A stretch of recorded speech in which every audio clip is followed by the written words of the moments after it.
Okay. So, dear friends, ladies and gentlemen, I'm very happy to be here with you and welcome also on behalf of of people from Bratislava. And I just want to say some words about how we came here and why are we here, and also I would like very warmly thanking to Pogranicze, to Krzysztof, Małgorzata, Irina, who are doing this for us, with us, this event with us, this debate with us. I'm from Bratislava. There is a certain natural gravity or gravitation to Pogranicze because Bratislava is itself a big borderland. It's unique because it's a town, it's a city that is laying on the border with Hungary, literally on the border with Austria. And some, 50, 60 years ago, people in Bratislava were very comfortable switching from funny German to funny Slovak and funny Hungarian naturally, and Yiddish. The 20th century, the century of totalitarianism, almost eliminated diversity in Bratislava, first by expelling the Jews, and then also by trying to diminish all other elements and all that diversity. But still somehow in these years, when someone comes to Bratislava, if you have a certain sense for this, you can still sense kind of flavor of that diversity. So there is something organically in common with borderland. However, it doesn't look as beautiful as here. And myself, my name is Marta Šimečková. I work in a small organization called Projekt Forum, and what we are doing, we've been pushing forward a Central European Forum, an annual public conference where we keep trying since 2009, when Krzysztof was in Bratislava for the first time, being in a panel with Václav Havel by then. A platform for deeper debate, and it always happens on the anniversary of 17th of November of the Velvet Revolution, that in Slovakia was called the Gentle Revolution. And when we first tried to develop the concept or to think about what would make really sense and what would be something that we would be able to be excited ourselves about it, we have seen that it cannot be a national framework. Otherwise, we would only, like all people in borderlands, because however Central Europe is built on borderlands are small.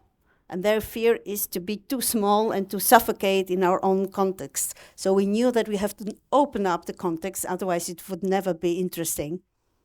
And so we opened up the context. It is a concept it's called Central European Forum, but Central Europe as a meeting place, as kind of space for debates about Europe and the world, and also about any of us.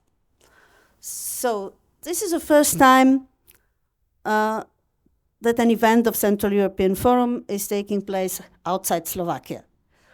And so it's a very unique moment for us. This time it was made possible thanks to the International Visegrad Fund.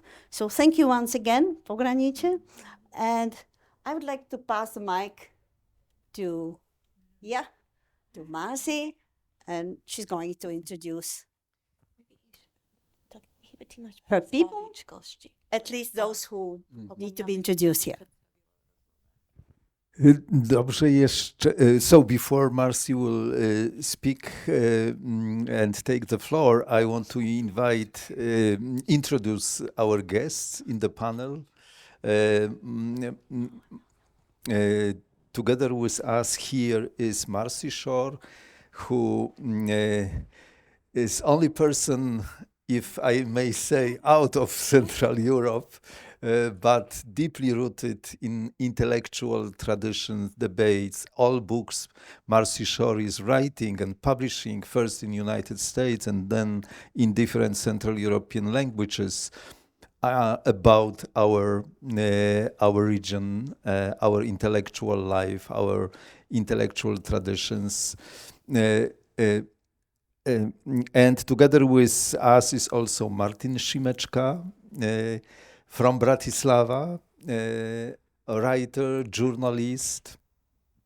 And Martin is, I think, only person, I don't know about Harris, but who took part, already being very young person, in this very hot debate about Central Europe in the 80s. Especially the first, it was his father, Milan Šimečka, who was one of the fathers of the idea of Central European debate at that time. But Martin, as a very young person, took part as a journalist, intellectual, and writer to this debate. And Mindaugas Kvietkauskas, who is very often with us here in Krasnogruda, in the borderland, coming from Vilnius, being a director of the Institute of Language and Literature in Lithuania. For a certain period of time, he was also a Minister of Culture of Lithuania. Public intellectual, writer, translator, and the person who is very much engaged in opening up not only Vilnius, but Lithuania into the multicultural heritage. He's translating from Yiddish into Lithuanian, and is somehow very much concerned about having Vilnius as this palimpsest of languages and cultures, and hopefully feeling at home here in Krasnogruda. And the same I can say about Haris Pašovič from Sarajevo. And immediately when only he came, we exchanged messages, what about our friends in Europe? Because there was a time when Sarajevo was a center of the world for many of us, people from different countries coming there, not only to be engaged in a helpful way in that conflict and war in former Yugoslavia, but also to take a viewpoint to Europe and to the world from Sarajevo, taking this experience as an opening eye experience about the world we are living in.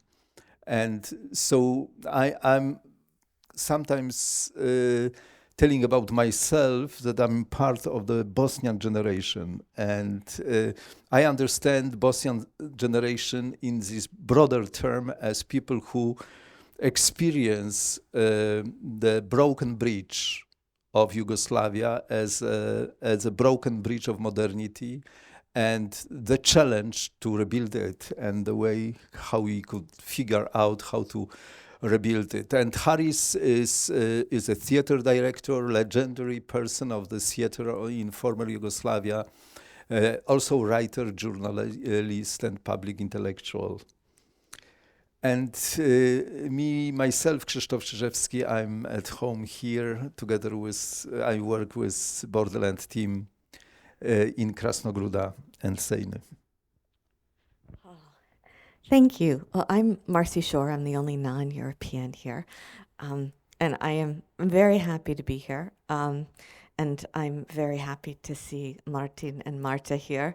I should say that Krasnogruda and Central European Forum and Bratysława have something very important in common, at least for me.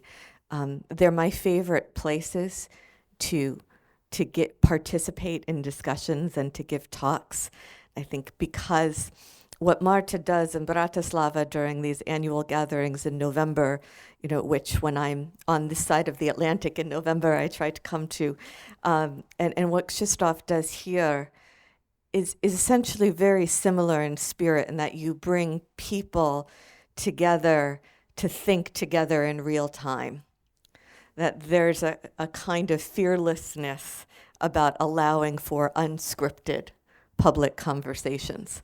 And that always offers the possibility that you might think of something new, that somebody will provoke you to think of something new. So it's always much more interesting than any other conference I go to where everybody already knows what they want to say, because I always have a feeling that we're kind of thinking together in real time. So I'm just going to say a couple words in introduction as from an outsider's point of view about this idea of Central Europe. Said I'm not European at all, neither West European, East European, Central European. I grew up in a Jewish community in suburban Pennsylvania, but I could describe myself, I suppose, as a kind of poputchik, or a kind of fellow traveler of Central Europe, having spent a good part of my adult life here, and having spent my whole adult life back and forth between Central Europe and the United States, trying to understand what this place is about. And the seduction of Central Europe that kind of came to me when I was an impressionable 17-year-old has remained, throughout my whole adult life, in large part precisely because of what I think Mindaugas is so fascinated by, all of the different languages, all of the different layers of history. My first Czech teacher, Eva Kalivodova, who was also which was also my first teacher of any Slavic language. This was 1993, and she came to Stanford on a Fulbright, was a translator. She still teaches in the Department of Translation Studies at Charles University in Prague. And so in a sense, I came to these languages, to learning these languages at the same time as I came to think about translation as an art. And at the same time, I came to think about the ways in which the layers of languages, inflect, our experience of the world. And that's something that has continued to stay with me for today. Maybe we'll have time later to talk about translation. I know a lot of us dabble in translation, or professionally do translation, or work with translation. And it's been something that's kind of continued to fascinate me, this idea of what can and cannot be translated. You understand what language means in a different way. You understand something about communication in a different way when you're trying to negotiate among all these languages.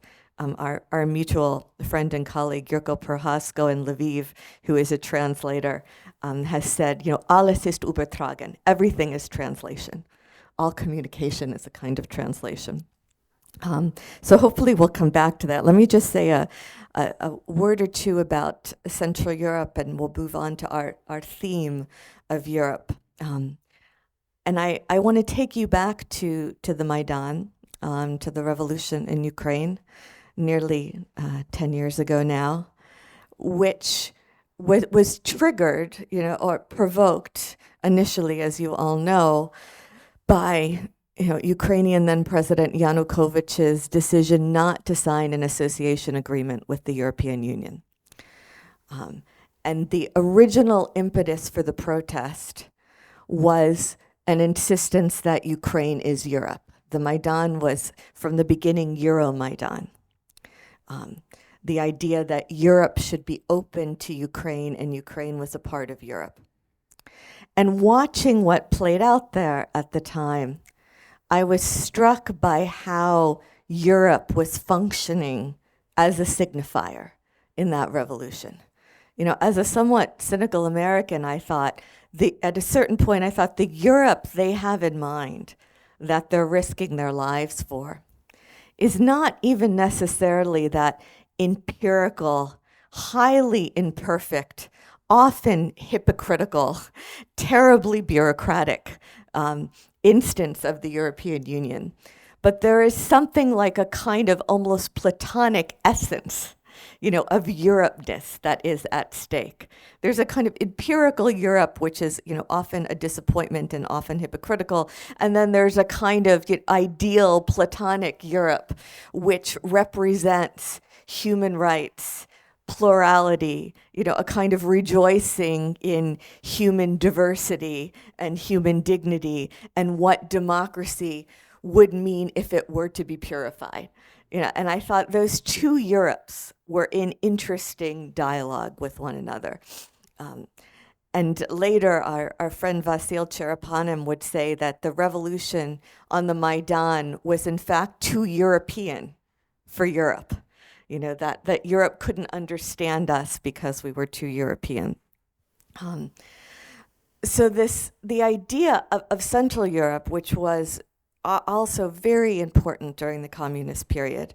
There are some famous essays that I'm sure you know by Milan Kundera speaking to the West about the ways in which Eastern Europe had been kidnapped and taken from its natural home in Central Europe. Whereas Europe in general and Central Europe in particular was coming to mean not communism, not totalitarianism, again, some kind of essence of cultural flowering and human dignity and respect for the rule of law.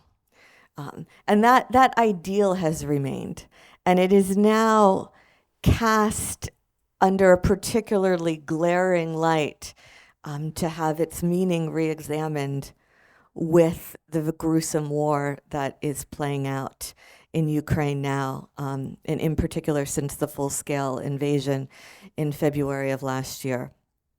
And one of the essays that was recently read here at a Ukrainian poetry reading was by our friend and colleague Wiktoria Amelina, who was just killed recently, a little over a month ago, by a missile attack in Kramatorsk.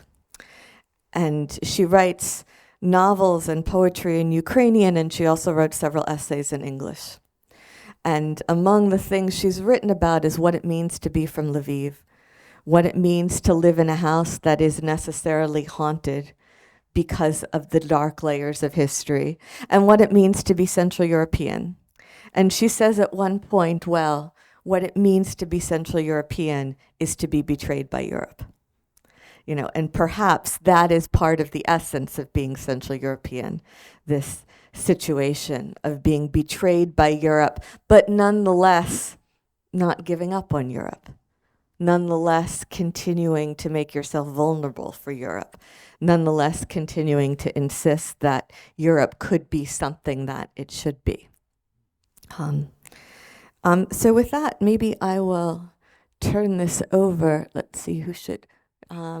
Maybe I will ask Harris to start first, if you're willing to, Sure. And because you had the experience of being in a country at war when the rest of the world's attention must have seemed far too turned elsewhere. So first, good afternoon to everybody. It's really fantastic to be here, and I admire, so much what Krzysztof and Małgorzata did of this incredible place. Really fantastic. And also, I'm so happy that Marta and Martin keep going with the Central European Forum, which I admire so much. And I was in Bratysława many times. I really, it's somehow, it was for me like a pilgrimage in a way, intellectual pilgrimage to go and to listen to all these incredibly important voices. Coming from all over the world, but mostly for me, it was always most interesting to hear people from Eastern and Central Europe in their forum. And I can't escape thinking in this place, knowing that it was a place where Czesław Miłosz used to come, yeah. When I was a student in 80s in Yugoslavia, for us, his book that was translated, the book of essays that was translated as "The Imprisoned Mind" in Yugoslavia, captive mind, zarobljeni zarobljen. And last night, coming from Vilnius with Martin and Marta, from a free Lithuania, and coming here to free Poland, in this incredibly transformed place here, with all my skepticism, I can't help but feel good that there is a visible progress in Europe, despite all our problems that we have, and we can see that there is a progress. And it's not so often that we can say this, you know.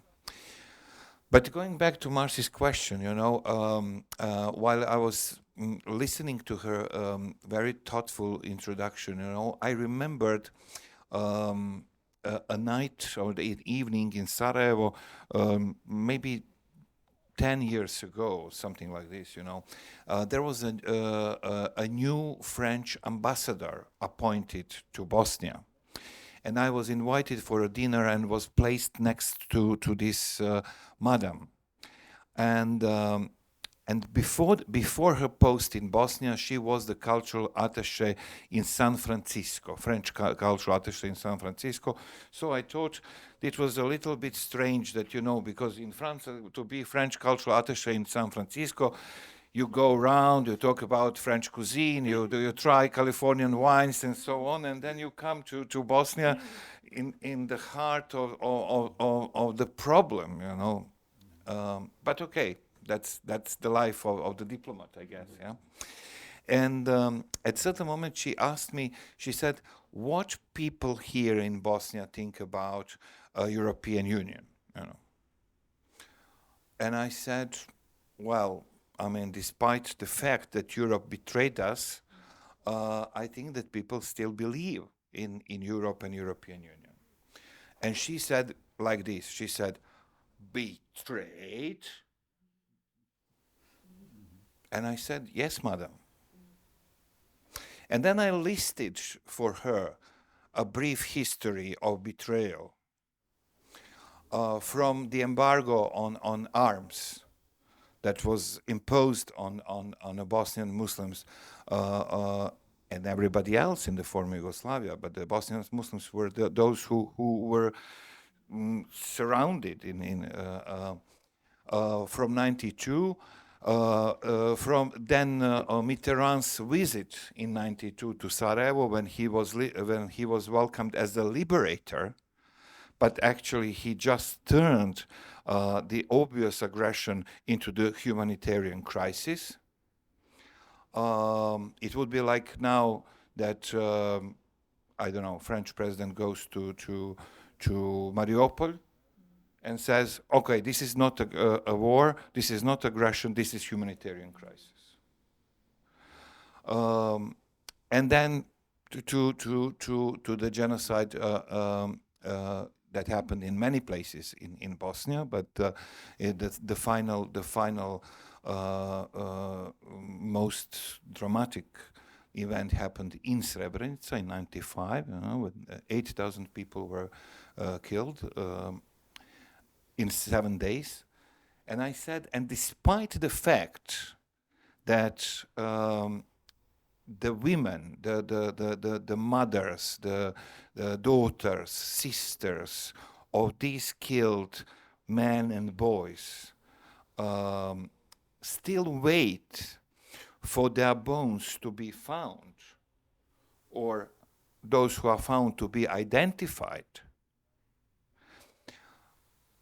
we need to explain to these women that it's important that we become a member of European Union, and somehow we managed to do so.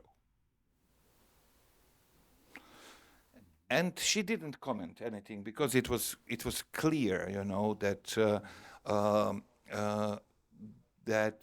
I told her this what you quoted from the Ukrainian writer, you know, that we try to be to save Europe from Europe itself, you know, and many times Central Europe did it.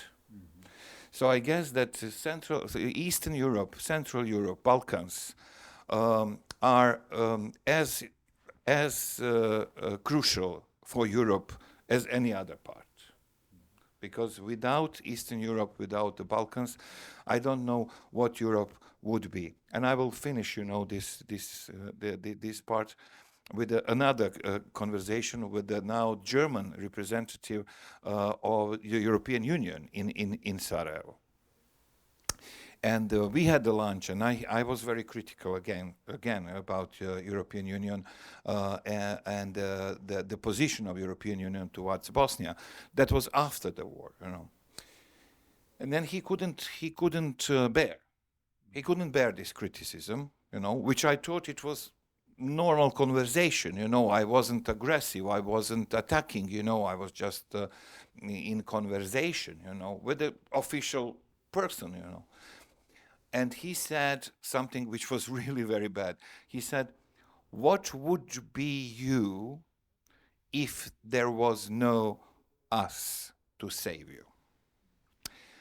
First of all, Europeans didn't save us, but Americans did. Second, it was really horrible to hear this. And then I said, "And what would be you if you did let us die?"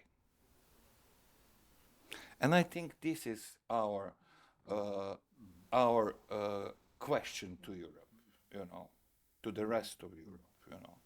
What would be the rest of Europe if we didn't fight for not only our freedom in the whole Eastern Europe, but for the European freedom?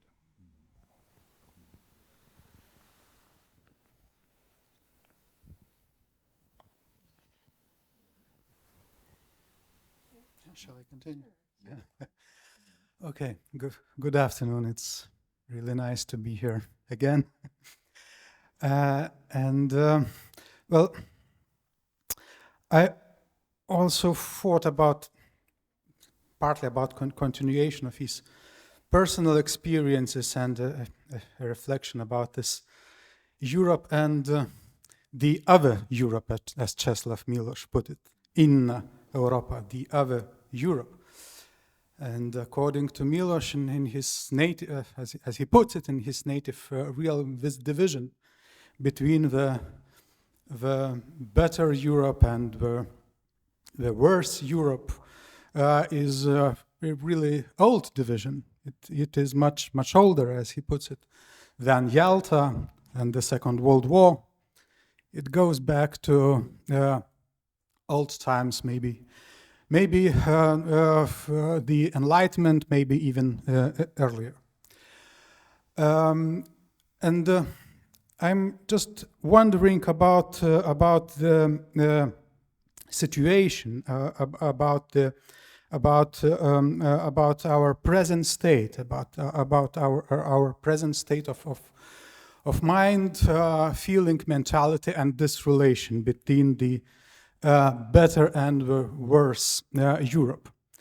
Does it remain the same, or is it changing because of the Russian aggression in Ukraine, because of Ukrainian heroism, because of many shifts in the world order, the shifts of a balance of powers, which we are, I think, now witnessing, the paradigmatic shifts which we feel and are speaking about.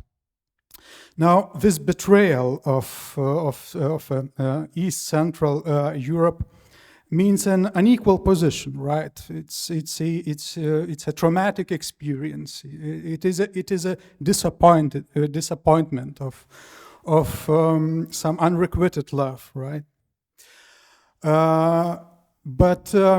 And of course, as Harris told, there are many examples in our collective memory of this betrayal. I can tell also a Lithuanian story of this betrayal, or a Lithuanian-Polish story, which maybe starts, I don't know, 19th century uprisings, or even earlier than Soviet occupation and so on. This is also a narrative of victimization, of continuing victimization, being not accepted, misunderstood, and this clash between expectations and ideal image of Europe, and the utilitarian reality. I think it's just a common experience. I can also remember one of my surprises during our access to European Union, during our referendum, which was overwhelmingly pro-European, 2003, and this huge expectation that now our history finally changes. Actually, the feeling of an end of history. I remember also a reception that year at the embassy of the Netherlands in Vilnius. Just like Harris told about the French ambassador. I remember literal readings. I think the Netherlands were hold the presidency of EU that year of our access, and during those literary readings, the young poets reading their work about Europe and so on. I spoke to the ambassador to Lithuania, and I remember telling him, well, now we are in the EU, and we are taking new responsibilities. And he looked at me with a surprise and told, I think this is not the right concept. You should think about the possibilities, not responsibilities. And I think this is this semantic misunderstanding about some idea, some progress, a community, and the individual possibilities first of all, and the individual comfort, career, and so on. This misperception of values, which are at the base of the European project. And I think the experience which we went through in Lithuania was, and in other countries, it was partly learning the conformity with the market capitalistic utilitarian lifestyle on which the European project was based, at least learning the project as it was in the late 90s and early 2000s. But now, when I think about this possible shift, about this possible paradigmatic shift, I'm trying to listen carefully to what Ukrainian intellectuals are saying, to their debates. Some Lithuanians can still well understand Russian. I am among them, and there are many discussions online, YouTube, and so on, held by the Ukrainian intellectuals. For example, the circle of Alexei Arestovich and his comrades, very active, intensive debates, not just political comments. And now, sometimes the circle of intellectuals reminds me of our own Lithuanian intellectuals in the early 1990s.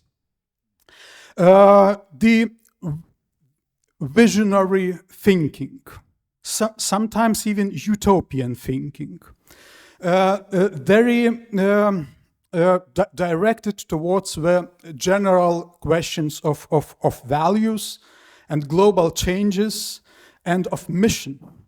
They speak about the historical mission, European mission, Ukrainian mission, and so on. But so sometimes I really feel critical about this kind of discourse, some skepticism about it. But nevertheless, the paradigmatic shift in this thinking is about the change of a feeling of leadership. And now what this circle is speaking about is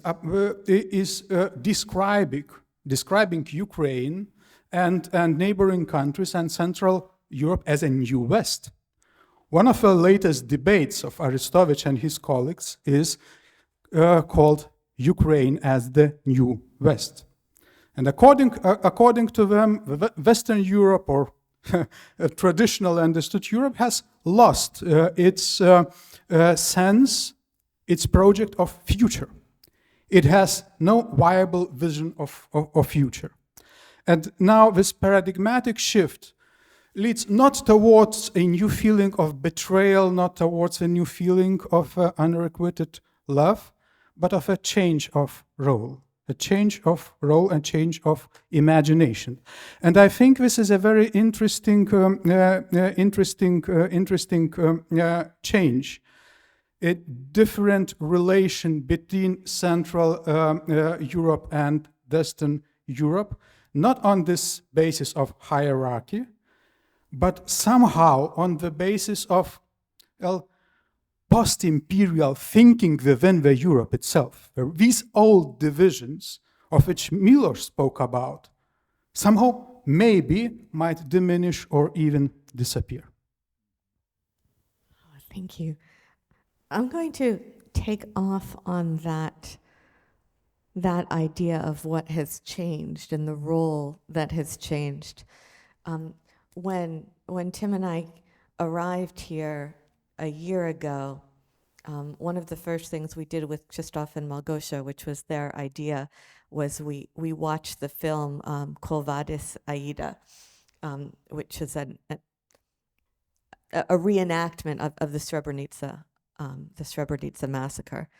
And even though I knew what had happened, it was still kind of uniquely devastating to watch that film, perhaps at this particular moment, and to follow that story moment by moment and watch those Dutch soldiers kind of give up and watch those people killed in front of everybody, in front of the world, and the sense of disgust and outrage and emasculation and humiliation and indignity, and how was that possible? And I remembered then things that Krzysztof had said about being formed by his experiences in Bosnia in the 90s, how that had been the moment that he broke with his pacifism. And thinking now about what Mindaugas just said, I mean, that was a moment in the 1990s when Krzysztof could go to Bosnia as somebody in a much more stable position in Europe, but still in a very liminal position. I mean, Poland was not yet at that time part of the European Union. The European Union had not yet enlarged.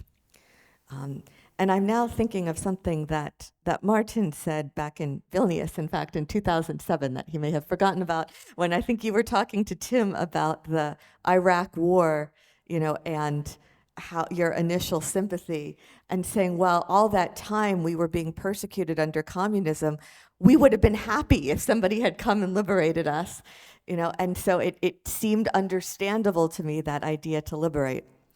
And I want now, with those pieces, I'm going to ask Martin to think about what it's like now to be somebody from Central Europe who was formed at a moment when you were waiting, perhaps, or hoping that the West would liberate you, and now to be in a position where, Slovakia is in the European Union, the Czech Republic's in the European Union, Lithuania's in the European Union, Poland is the European Union, and now it's Ukraine that's vulnerable. And now in some sense the power dynamics are very different, and this is what Mindaugas was talking about. And this relates then to Marta's initial question, if Central Europe has been defined as a space where its residents are regularly betrayed by Europe, what does it mean then to be in a position where you have the potential to betray others? Thank you, Marci, and good afternoon to everybody. Yeah, I mean, you are right. In communism, I was thinking when some European journalists came to Czechoslovakia, talking to my father, and was as a young man, I was thinking, how would it be nice if America come and liberate us from communism, now, being much older, I think it was not actually a good idea. It wouldn't work. It wouldn't work. But the thing is that in that time, European intellectuals who dared to come to Czechoslovakia were the special creatures who were interested in that regimes and countries in Central Europe. So for me, I was struck by how they felt guilty for us being in communism, as it was their fault, which I never thought that it was. It was just our problem, especially in Czechoslovakia when the communists won the election in '46 in Czech Republic, by the way. And the thing is, of course, as you say now. Being really old now, I just now have the same feeling of guilty for Ukrainians, not helping enough, not going to fight there. And now I understand how does it feel being actually a Western European in this sense, of this feeling guilty for somebody who is attacked, and I don't do enough, and a feel of shame for all Europe, although, of course, on the other hand, I'm happy that Europe reacted much better than I expected, actually. The way when I was really nervous and I was really frustrated, it was after 2014, after annexation of Crimea, when I saw Western Europe relaxed. And of course, I remember as well, and we can talk about betrayal or more about arrogance of Western Europe towards Central Europe. You, Marci, remember, I'm sure very well, on the list of the letter of the former president in 2009 to Obama. That was signed Václav Havel, Kwaśniewski, and the other former president and independent intellectuals from Central Europe, warning Barack Obama that when he thought that Russia is not important anymore and Russia would not, it's not a danger, and Central European intellectuals and politicians wrote him a letter. Be careful. This is not true. You are misled. And I remember the reaction of Western European newspapers, intellectuals. Oh, these old Central European guys, they don't understand anything. And that was arrogance of Western Europe, which I have to say continued until 2014 and then years after. But talking about this, I have to say that I am pleasantly surprised by European Union and West, talking about West, finally woken up by the aggression against Ukraine. So again, yes, at least European or West Europe betrayed all the time, but I have to say it wasn't my personal feeling. I never felt betrayed. I thought all the time it was our fault. And now the question is, by the way, who betrays who?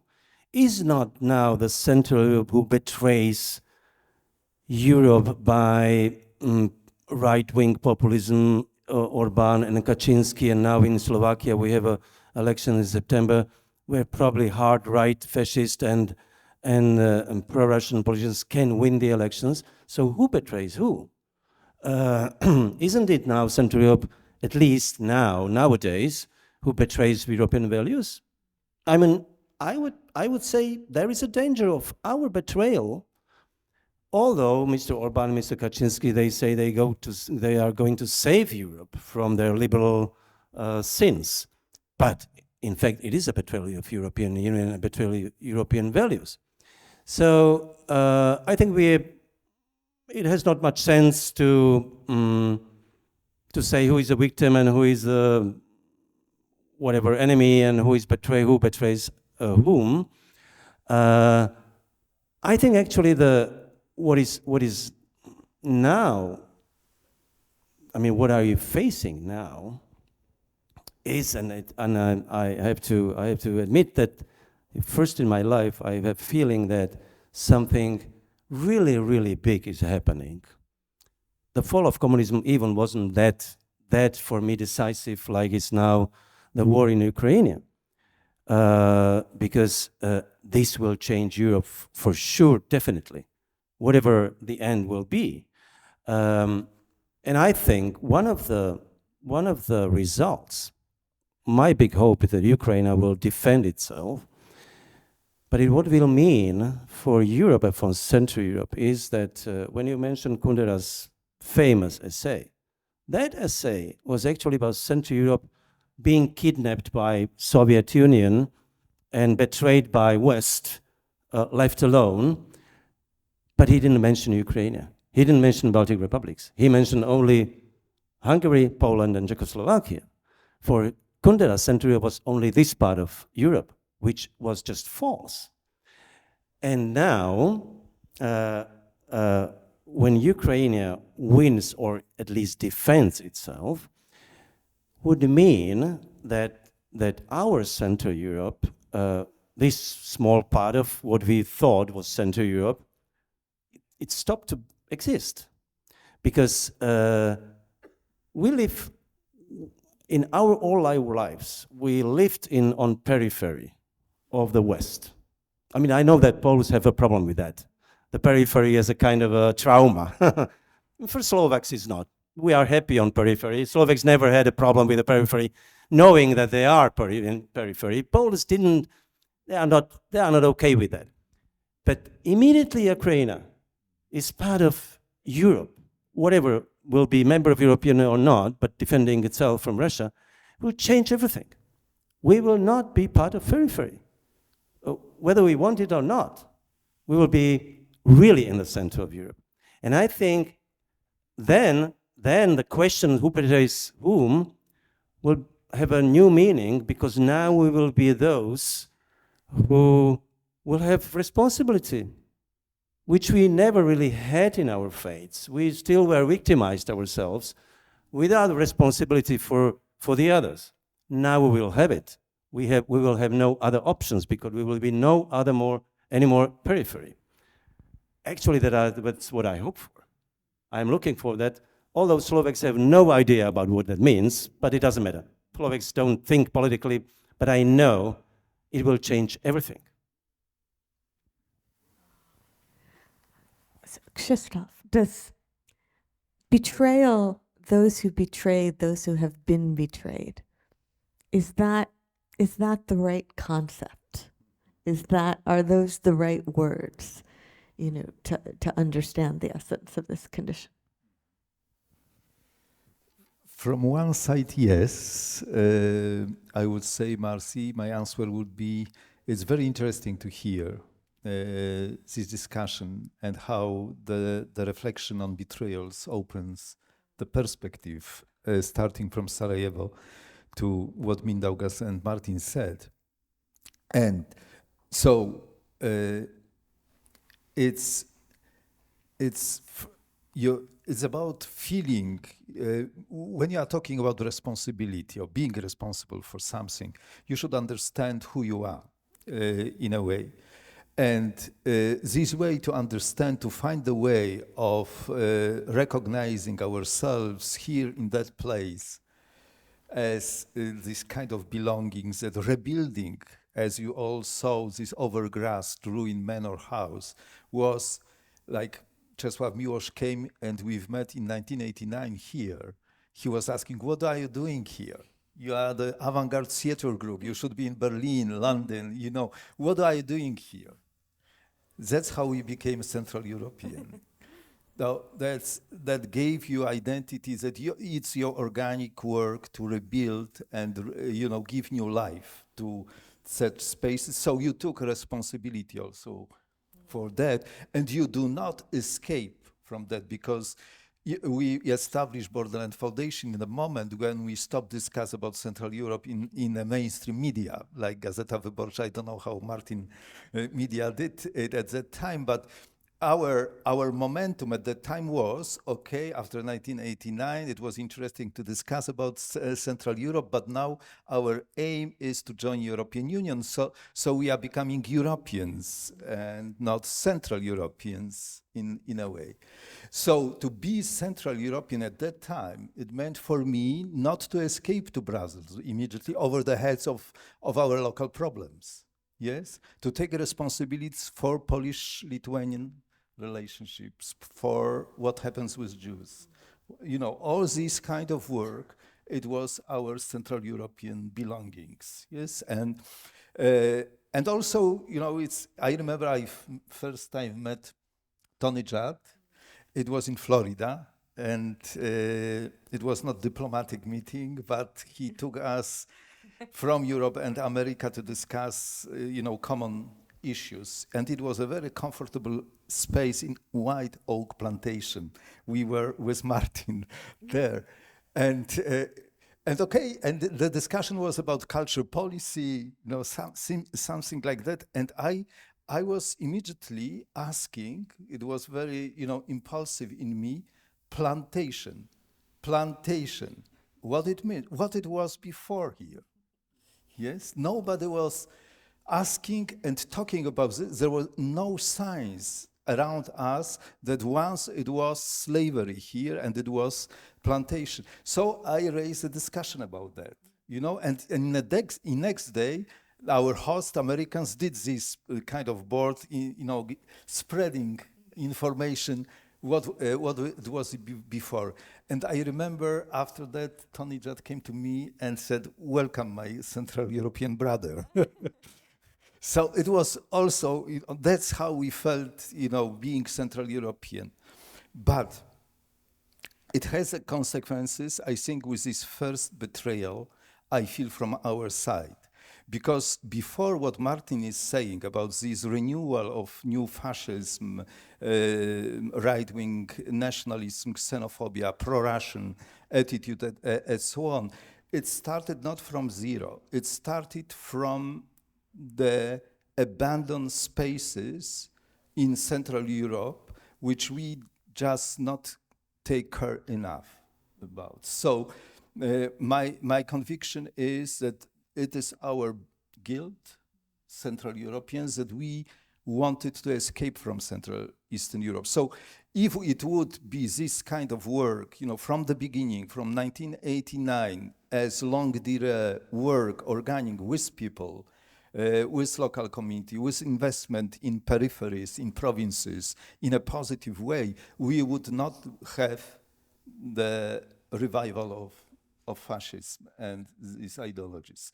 So it is in connection for me, abandoning, somehow betraying Central Europe created this situation, because you see, it was much more easier at that time to be European, to have Goethe and Dante at school, than to talk about Polish-Lithuanian War at school. There was nothing about that. Yes, there was nothing about the Yiddish poets or cultures from that place. So that's how I understand Central Europe. Coming back to the place, to reality, and face it, also with this dark part of the face. So, And now we have the consequences of this betrayal, yes? So I don't see the Central European idea as something, taking us in an idealistic world, cut off the reality. In contrary, in fact, because very often argument against Central Europe was else this idea, intellectual idealistic idea, invented by some academics or writers or some. Partly it was true, but it was a different meaning of the idea than for us here in the borderland. Yes, Central Europe was meaning, coming back to the organic work with people on the ground and not escaping from responsibilities from the context here. But second thing is also, I think, important for that. It means that for that situation, we should find our own answers to the problems, not mimicking it, not replacing it from the West. So what Martin said about, Americans, solving Czechoslovakia's problems, it also is about that we were somehow, and we are still, I believe, challenged to create our own answers to our reality here, and especially now with Ukraine. And I understand more and more Ukraine and our Ukrainian friends that they look at us as partners who can first understand better, knowing about this amazing solidarity which came back to us, to Central Europe. It's I believe a kind of miracle that in Poland we host 3-4 million refugees without refugee camps, having them among us, among local communities, houses, families. It happened, yes. And the same with Lithuania and so on. So this is very something very positive, which makes us think, but which makes us understand that Ukraine also, that there is some more expectations from our Ukrainian partners, that we will not only offer them accommodation and hospitality, but we will offer them understanding in changing the world, in building new ideas and responses to that. That's how I believe they can say that they can have hopes that this is a new West, as Mindaugas said. Krzysztof, I think this is very important. I mean, I don't know how it is in Poland, but precisely with the Ukrainian, I know, but historically, for Slovakia, and of course, this is no country, we have about, 100,000 Ukrainians in the Slovakia. But of course, there is a part of society which is against whatever the operation, but the significant part of society helped a lot and still is helping. It's the first time in our history in Slovakia, it's the first time we help somebody else. Because all our past, somebody helped us. Or our refugees from Slovakia going to America, to West Europe, they were helped. This is the first time in our history we are helping others. I think this is such a significant impact on the social mind. We are becoming Westerners by being able to help to somebody else, being not self-oriented. And I don't know how it is in Poland, whether it's the first time or not in historical memory, but I really do believe that in Central Europe, helping Ukrainians will change our own perspective of ourselves. Now, that was something I felt in 2014 as well, being in Vienna and watching Europe watch the Maidan, and understanding that the understanding that Central Europeans had was fundamentally different from the understanding that West Europeans had.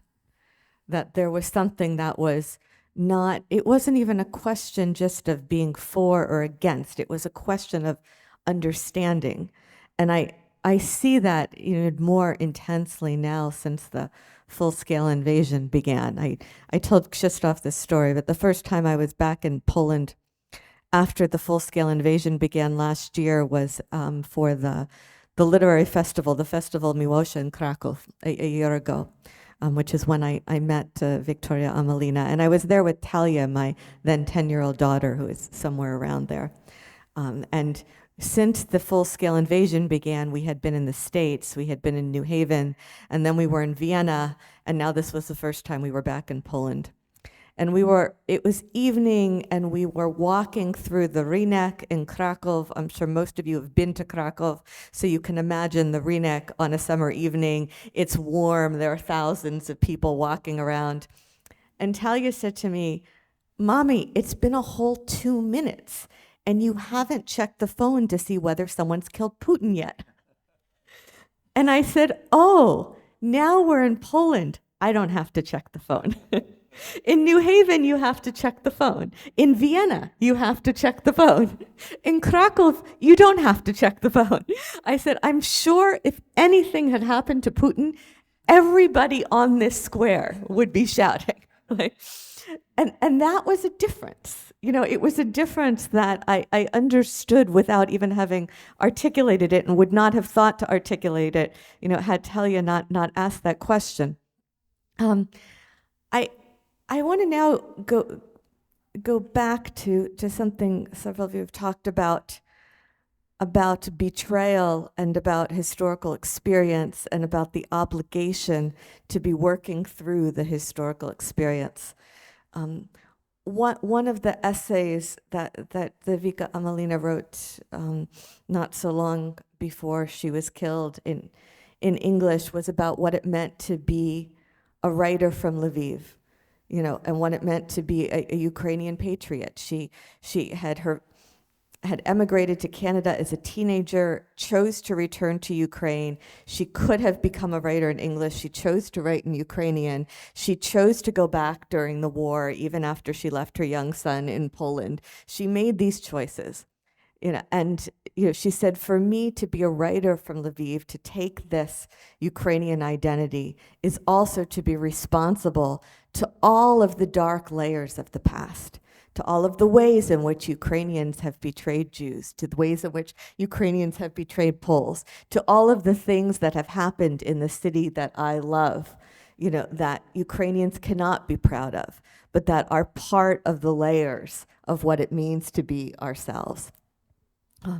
And one of the ways in which being a historian of Central Europe is so intriguing is precisely the darkness, and the layers. Tim wrote a book called Bloodlands, which many of you may know, about Nazi and Stalinist crimes in these lands between Poland and Russia. And the point of departure for that book, if I can speak about it as the non-author, is that in Western scholarship, Nazism and Stalinism had long been paradigms for theoretical and empirical comparison. There had long been debates of, were they equally evil? Which one was worse? Can you compare the number of people killed? Can you compare the means of killing? Can you compare the occupation methods? What felt, I think, intuitive to Tim, and what intuitive to me, and what very much followed also from the publication of Jan Gross's book, Neighbors, Sąsiedzi, which happened here, of course, is that these experiences of Nazism and Stalinism that shaped this part of Europe in the 20th century, for the people who lived them, they were not, academic matters for comparison. They were deeply interpenetrating, interactive experiences that cannot easily be disentangled from one to the other. From an experiential point of view, they can't be cleanly disarticulated, and it's not just a matter, of theoretical comparison. It's what it meant to live those experiences in an overlapping way. And that the existential condition of that, here I'm going to speak for a minute in my intellectual historian role, was one of betrayal. very few people manage to get out of those experiences with clean hands. And that is because there are situations in which human beings can be placed in which there are no innocent choices. You can put people in situations in which anything they choose is a betrayal of someone or something, in which anything you choose causes suffering. Nonetheless, you have to choose. And that history of betrayals, of being both betrayed and betraying, and often at the very same moment, I would argue is somehow central, to the identity of these places. And it's a reason why I think that, Krzysztof and Małgosia and the whole team at Pogranicze have thought it such a matter of life or death urgency to confront those different layers of the past. You could make an argument that the pathology behind the anthropological catastrophe in Russia has to do with a failure to look at that. A failure to look at that with eyes wide open. And I had a glimpse of where that might come from the last time I was in Russia, which was 2016, and I was taking part in these so-called debates on Europe, which were largely between Germans and Russians. I was the only American. And it was about kind of who should apologize to whom. And the Germans felt largely superior because they had already apologized and accepted guilt for Nazism. And there was a revolt on the part of some, but not all Russians, to say, I should repent. Should I repent on behalf of my grandmother, who is, of course, no longer alive? Almost everybody who was old enough to have taken part in those events of a mature age is no longer alive. If I repent on behalf of my grandmother for being implicated in Stalinism, how can I do that when that woman suffered so much? That woman may have been implicated in Stalinism. She may have gone along with things. She may have nodded to inform on her neighbor, but she was also horrifically victimized. She wasn't able to feed all her children, and she was a victim of Nazism as well. So how would I betray her if I were to try to take on that guilt?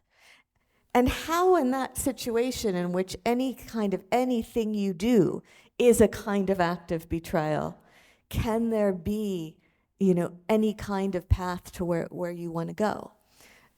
So maybe the next thing I will throw out, and I'll see, maybe Harris, maybe one of you wants to jump in on it, is that relationship between betrayal as being at the heart of the historical trauma, in this region, and what then it poses in terms of moral obligations and in terms of attempts to find an identity in the present.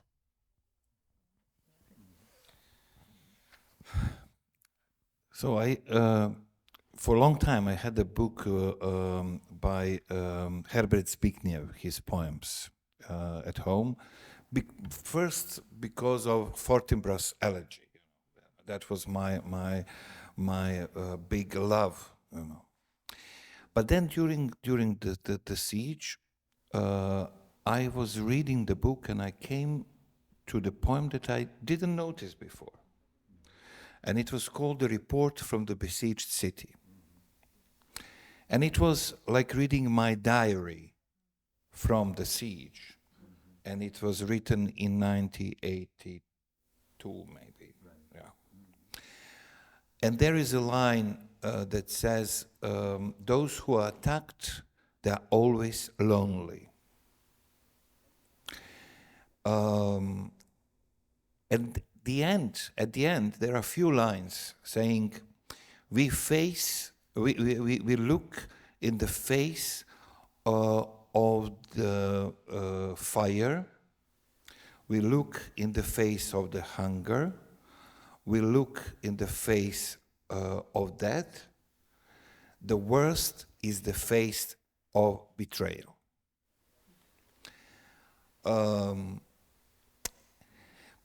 it worked really well for me at that time, because this was this feeling of being hurt. I mean, we were hurt because of this betrayal, because we believed, that we belong to Europe. How can it happen that there is a televised genocide, televised siege every day? We were like a first reality show every night around the world, But then after the war, the things, we started to put the things in the perspective. And I think that what we live now in Bosnia, and what actually, I would say that these voices from Ukraine, that you mentioned, talking about Ukraine. I didn't remember the name of the Ukrainian intellectual, Aristovič. That is, I would call it post-betrayal time. That we live in a post-betrayal time, because in order to be betrayed, you have to have some expectations. I expect from you something, and then you don't deliver, and I feel betrayed. I don't expect anything from anyone anymore, And I think that I could feel that Ukrainians don't expect anything from anyone anymore, because the situation is pretty clear. Europe says, and America, this is our war, but you go and you fight, and we'll give you the arms. But if somebody needs to die, it will be you. Because it's your country, but it's our war. Okay, complicated. So, and they know this, The war in the field, as you put it, is not an academic discussion, It is a mythical reality. It's different. It's not like this reality. And that we are fighting with our bodies, not with we would help Ukrainians if we would send the troops. Full stop. But we are not sending the troops. They are dying, and we are supporting them. And in the end, they will be betrayed by the West, because the settlement will not be satisfactory for them. The West will feel betrayed because, they are not satisfied, with the result. Russian government will betray Russian casualties because, they will not get what they promised them to get. So everybody will feel betrayed. But that's not the point. The point is this, what you mentioned, that they are discussing now. The point is that the future is the point. How do we go towards the future? We do feel that there is a feeling of disappointment in the West, not because of Ukrainian war or Russians, but because it's disappointment. We don't have ideals. The last line of Zbignev's poem, the report from the besieged city, is only our dreams are not defeated. And in Ukraine, they have the dreams. They have the dreams of freedom, of different life, and not only for Ukraine. They think, because they are in Homeric reality, they think about the world, they think about the meaning of life, they think about life and death, they think about big things. And they don't think about these possibilities, as you mentioned, like a good job and, okay, maybe something, but they are not important. Those guys are important who think about all these big matters. And look, during the Cold War, there was no creative Europe. And we didn't have to be politically correct. But there was Grotowski. He won over the whole world and over the whole Europe because he was genius, he was new, he was brave, he was original. He started in the pub in Opole for 13 people. In the pub, in the small city of Opole, you know. There was Andrzej Wajda. They didn't apologize. They didn't have to satisfy the Brussels bureaucrats in order to get money, you know. There was Mencel in Czechoslovakia, Miklos Jančo in Hungary. These people were fascinating everybody, East and West. And I think we need this new Europe in which, and maybe Eastern Europe has a more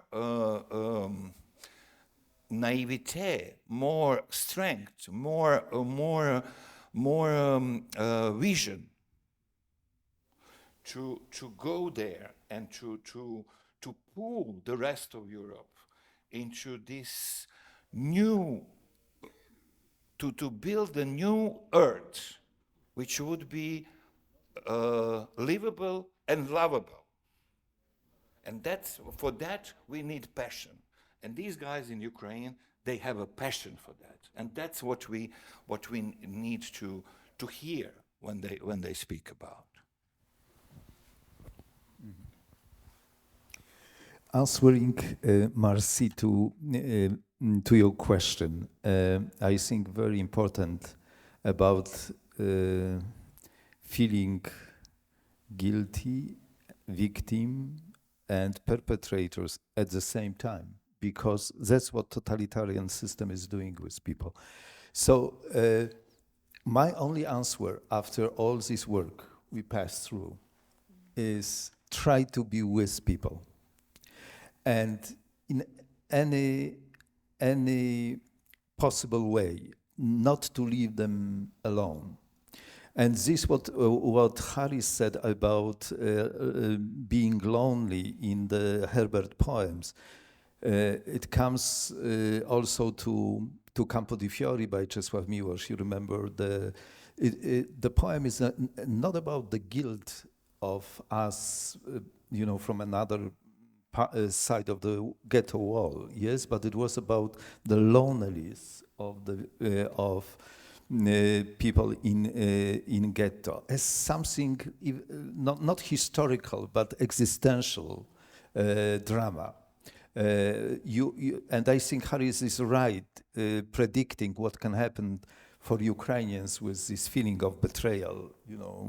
Sooner or later there will be many reasons to feel that. So my concern is, and I believe this is the future of Central Europe, and that's what we can bring together to the world, is this deep way of building bridges, dialogues,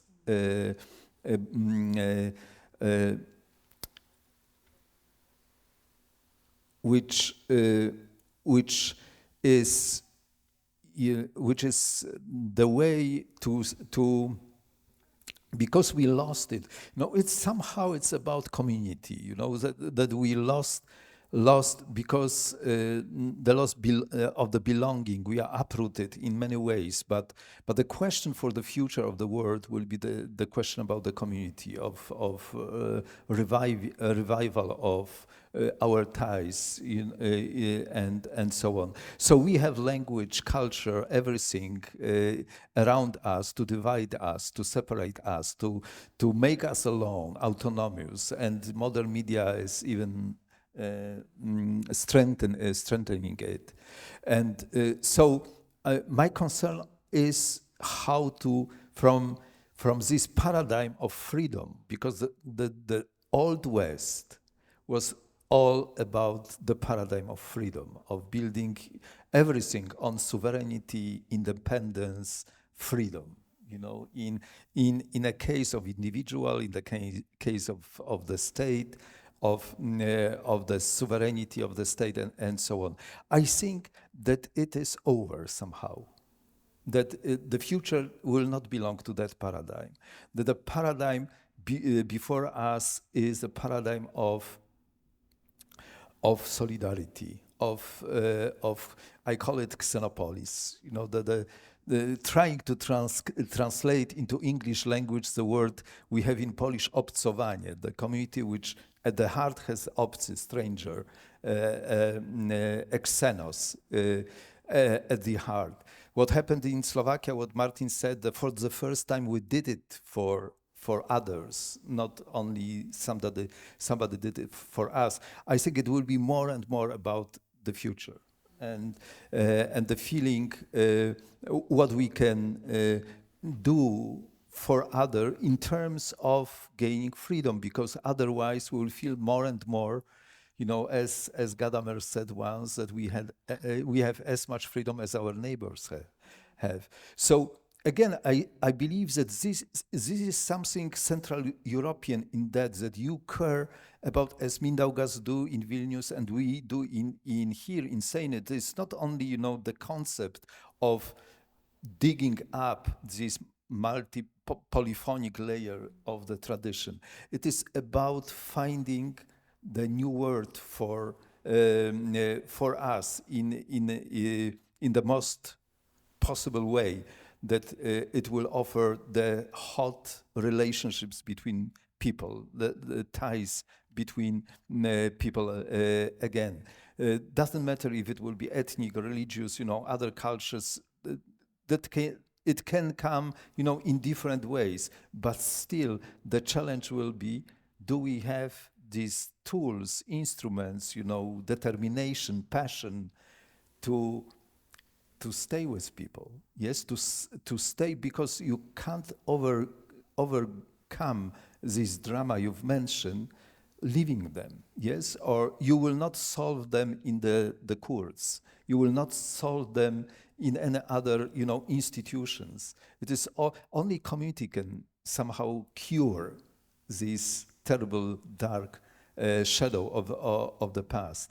And what I'm afraid is that we will not have culture in the broader terms, together with education, you know, or social work, to make it possible for the people. That the culture, our culture is a festival culture, you know. That's the old West again, you know, event-oriented culture. That's how West understands, you know, culture, which is passé. Yeah, again. So also in that terms, we need a new West. Yeah, new attitude to that. When I talk about this with Ukrainians, that's what I mean, or people in Lithuania here. I think we understand that. Yes, when you talk in Amsterdam about that, in United States, it seems like weird, you know. That's why you want to talk about culture. Yes, it's that's my concern also. You know, that it will be the same mistake as is former Yugoslavia, that after the war, when there will be this program of rebuilding Ukraine, the culture and education will be put aside, as it happened in former Yugoslavia. So because it can wait, yes? So that's how West understand the way of rebuilding something after the war. Even if we understand that this was a culture war. Like Ruski Mir, it is a culture, yes? Like Yugoslav war was a culture war. But at the end, when we start to think about investment, you know, about rebuilding, you know, we put it aside. And we go to the hard, you know, industries and so on, again and again. So if we think about our role, yes, again in that situation, this is, I believe, very much about fighting with this danger, you know, and trying. That's what I'm thinking all the time. How I can contribute and help and to be engaged in Ukraine, that we can develop different programs for rebuilding this country than it happened in former Yugoslavia, yes?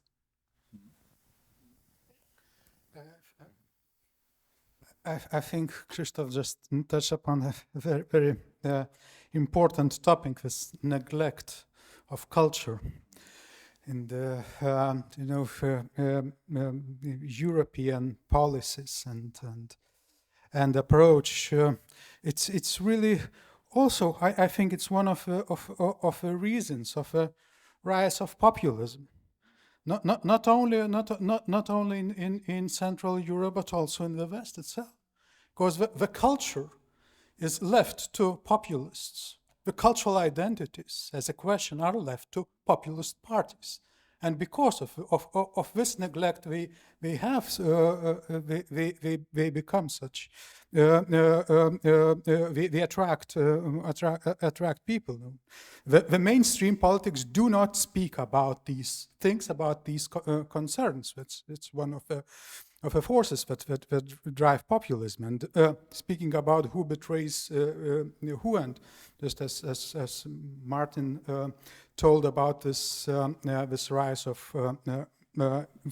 far-right politics in Central Europe, I think it's again a question: are we somehow specific in Central Europe, or we are just well, these processes are parallel to what's happening in the West as well. Marine Le Pen and the AfD in Germany and Vox in Spain and so on. Maybe the scale is still somehow different, but the processes are becoming quite similar. Other things maybe are triggering those processes, but and again this fear of the other. The fear of immigration, which is another major factor, and when we speak about our help to Ukrainian refugees, about our support, I really totally agree with that. That this was something of a change in our societies. But nevertheless, another challenge is a response to immigrants from other parts of the world, from Muslim countries, and a very huge problem was these waves of immigrants which came via Belarus to Poland and Lithuania, and the response and the difference of that response to Ukrainian refugees and the Middle Eastern and African refugees in our countries. So our attitudes towards new challenges, new waves of immigrants is an open question, I think. We have to cope with this issue, and it's a common European question, not just Western Europe or Southern Europe, Italy, Spain, or France. It's becoming our issue that unites the European continent. How do we cope with this? And finally, I just wanted to mention, to remember another Central European writer, whom I remembered when Marci spoke about this radical experience of evil and trauma and being involved with the evil forces of totalitarianism as something very specific. I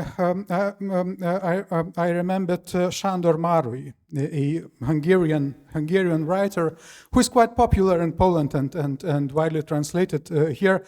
And actually, he has a book with same title, just as Kundera later used, "The Kidnapped Europe," the kidnapping of Europe, porwaniu Europy, in Polish.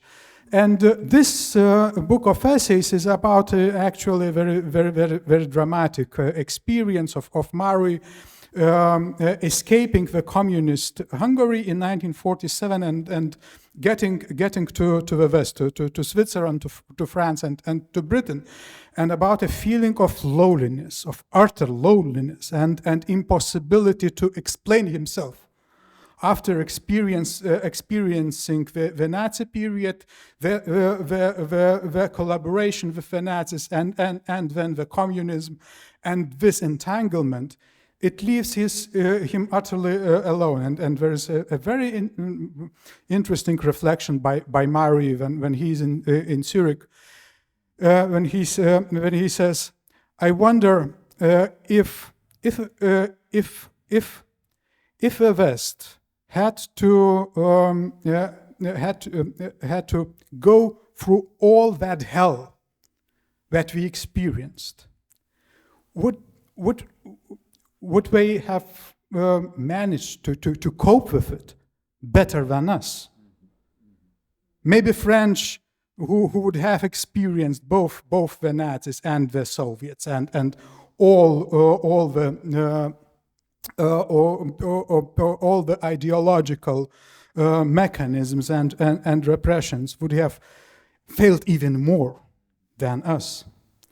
So I think this is also an attempt to rethink these identities, these schematic identities, but also a feeling of freedom. When Márai says that after all this hell, the only thing that I have brought to the West is my personal freedom. I have lost my hope, I have lost my citizenship, I have lost all my library, all that I have. The only thing is my personal freedom and my choice to build my life further on. Now, what you said reminds me of what I think one of Miłosz's most memorable lines was, and since we're sitting here at his manor, I'll mention it. When he's writing, I think in Rodzina Europa, it was Native Realm, with either Native Realm or Zniewolony Umysł, where he's talking about, refugees and emigres in America. And he says, "The man of the East has trouble taking Americans seriously because they have not gone through the kinds of experiences that teach them że obyczaj cywilizacji jest kruchy, that teach them how fragile is the habit of civilization."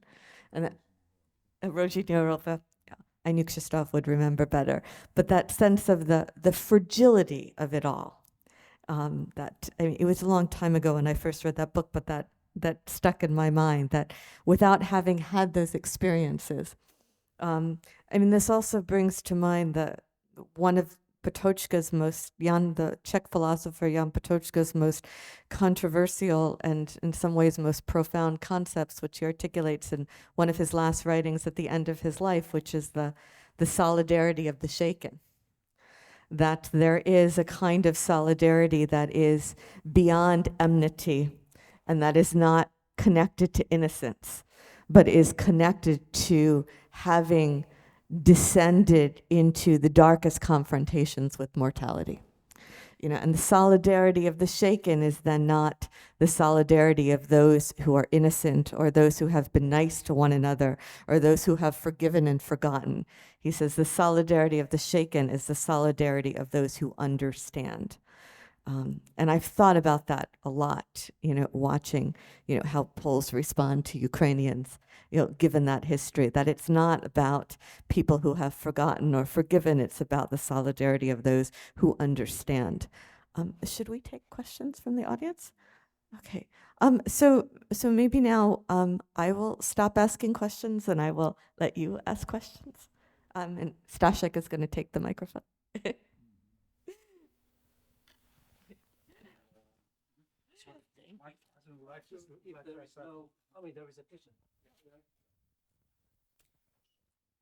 Oh, there's another one. Okay. Thank you very much for all presentations and opinions. And we, with my friend, we come from Belarus, and we are refugees here in Poland. It was a bit sad that Belarus was only mentioned in relations to the refugees which Lukashenko is bringing to Western Europe through Poland and Lithuania. But in our struggle abroad for democratic Belarus, we very much see that the question of confronting totalitarianism is global. So are we betraying also people in China and North Korea? And so I would like to ask you a question whether we should think more globally about the challenges that totalitarianism is bringing, and that probably the culture of consumerism and building our economic system in the way that we try to only benefit and we don't see what's the price of this benefit. Should this be also approached from this angle? Thank you.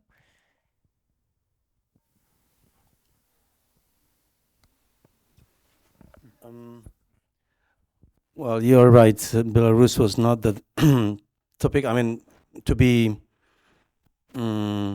honest, and it seems to be arrogant, but it's not. It's for the obvious fact. 3 years ago, the revolt of Belarus people. I mean, all the world and Europe was focused on Belarus, but then the war came. And Belarus is not forgotten, but there is no war there. There is just a brutal dictatorship. So it's like everybody knows somehow that if Ukraine wins or defends independence, so the Belarus will sooner or later collapse. I mean, the regime in Belarus. That's a logic of thinking in Europe. I think it's right. I mean, that's that logic. And of course, I mean, I honestly, I have to admit that I was in Belarus some 20 years ago, even more, and I was convinced the regime couldn't last, and I was very wrong. And of course, this is when you ask about the new totalitarianism, from point of Central Europe or the part of Europe, which is now new members of the European Union, yes, it's historical injustice in this way. We used the window of opportunity in 89 before the dictators learned new lessons, how to survive by violence and brutal force. We were just lucky. That's true, and you were unlucky. And that's it's not about betrayal. I don't think that its European Union can do much now. But believe me, I mean, I think Belarus is not forgotten. It's just now the Ukraine is actually fighting even for Belarus in some way. And of course we face new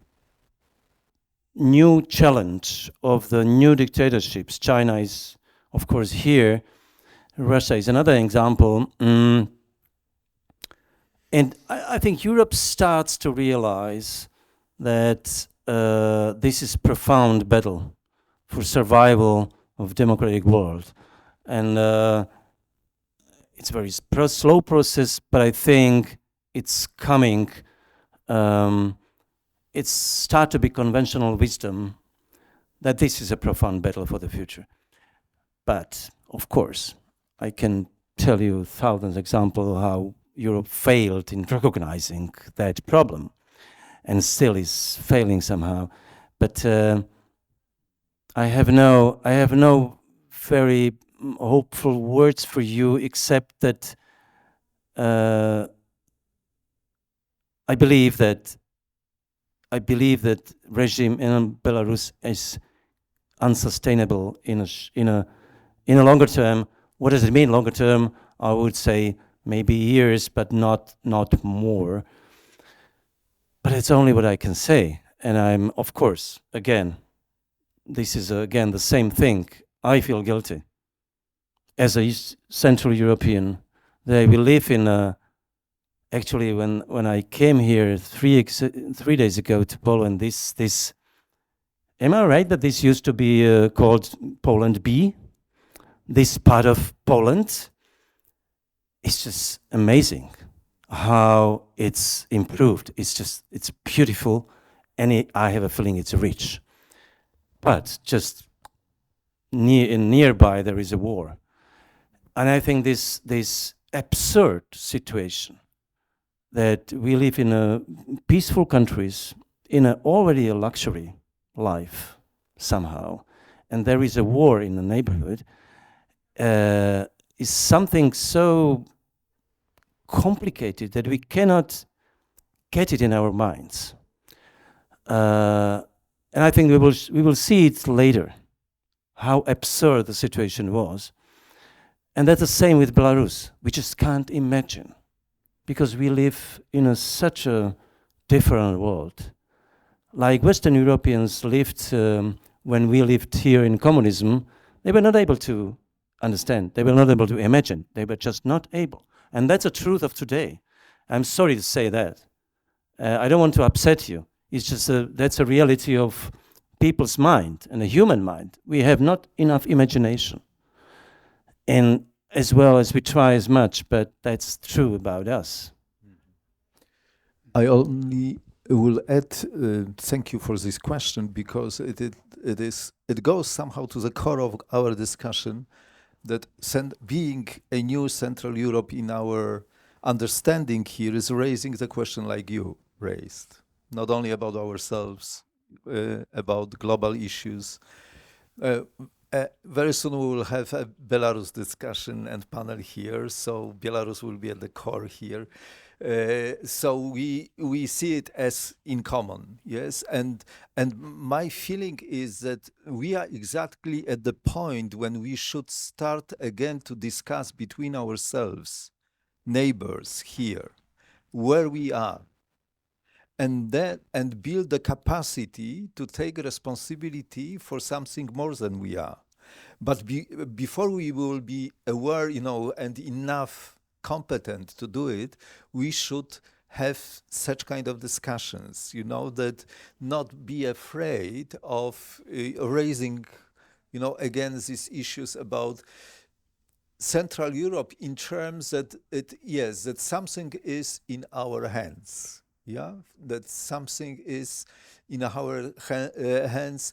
We spoke a lot about Ukraine today. We will speak about Belarus, because it's also the important horizon, how to be engaged in a proper way.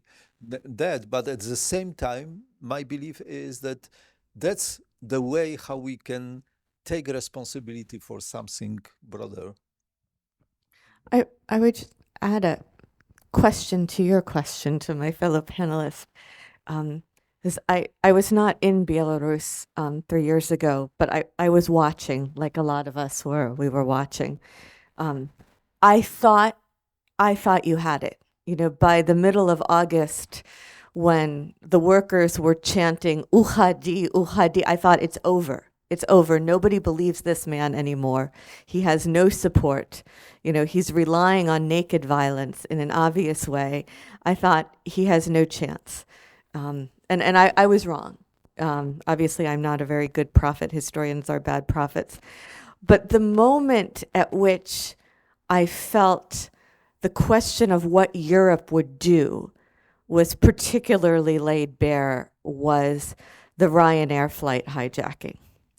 I was in Vienna, and again, I'm not European, I'm not an expert on EU law, and I didn't think I could be shocked anymore But that Lukashenko could, in front of the eyes of everybody, hijack a European Union flight going from Athens to Vilnius, hijack everyone on the flight in order to take captive 2 people, to torture a 1930s-style confession out of a 26-year-old journalist and put him on a glossy television show, to give a performative confession extracted by torture in a way that everybody knew what was going on, and that there would be no real consequences. That was an EU flight that was going between 2 EU cities. That I'm sure that was a violation of all sorts of other laws about what the rules are of international air. You're not allowed to just give weird directions if you're in air traffic control to people flying, to pilots, and yet somehow that was let go. And that to me was a moment where I thought Europe has to do something now, and nothing happened. Maybe some more questions. Hello. Well, I want to apologize because I speak poor, so I talk to Polish, okay? Yes, no problem? Okay. Po pierwsze, więc tak, od czego by tu zacząć? Może od tego, że gwarantem bezpieczeństwa na świecie do tej pory były Stany Zjednoczone i zmieniło się to w 2000, zmieniły to Chiny oraz kryzys w 2008 roku. I jeśli chodzi o Ukrainę, to, bo tutaj Państwo mówiliście dużo a propos zdrady, to zrobiły to Stany Zjednoczone, Wielka Brytania oraz Rosja, bo w memorandum budapesztańskim zobowiązało się do gwarancji bezpieczeństwa. I teraz tak, dlaczego Rosja napadła na Ukrainę? Odpowiedź jest prosta, bo mogła. Gdyby Ukraina była państwem silnym, to by nie mogła tego uczynić, a niestety tak się nie stało. Więc żeby nie być zdradzonym, trzeba być państwem silnym, a jeżeli nie możemy być państwem silnym, to powinniśmy, mówię tu nie tylko o Polsce, ale o innych państwach, zjednoczyć się przeciw państwu lub państwom, które chcą nam zagrozić. Także powinniśmy szukać w sobie siły, żebyśmy mogli doświadczyć, zadbać o własną wolność. Także tak to na te rzeczy patrzę i martwię się o los Europy, bo moim zdaniem Unia Europejska podąża drogą Jugosławii i o to się martwię. Także chciałbym, Europa, żeby nie powtórzyła losu Jugosławii. Dziękuję.